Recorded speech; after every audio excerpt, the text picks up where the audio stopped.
भाई लोग कैसन बानी रहो लोग, आशा करत तनी कि ठीक होके हम। हाँ तो ये होली में चली ना भाभी के चोली आ साली के कचिया खोले खातिर भोजपुरी के सब सिंगर लोग बुढ़िया बिस्तर लेके मैदान में उतर गइल बा लोग। तो चली ना, आई ना देखल जाओ, चली आई। चलो भाई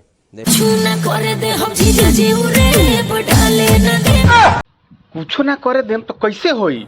ये बड़ी अच्छी बात कही आप।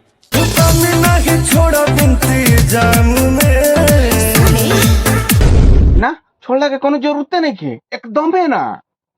साली हिट फिचकारी न पाला फेविकॉल से चिपका दो ना, भैया आ गइल बड़े डाले खातिर माने रंग।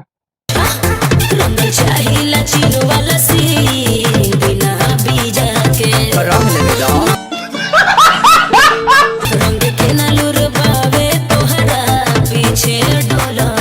तुम मोहर मार दो, हमारे पास पेट रिवॉल्व हो जाओ।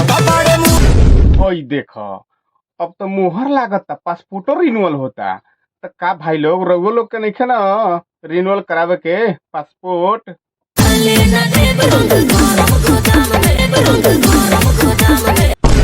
तो का खेसारी भैया डाइपर ऊपर पहनले बड़ा कि ना, न तो इतना गरम गोदाम रगड़ाइला से माल बहरी फेंक दी, से चलिए खराब हो जाई।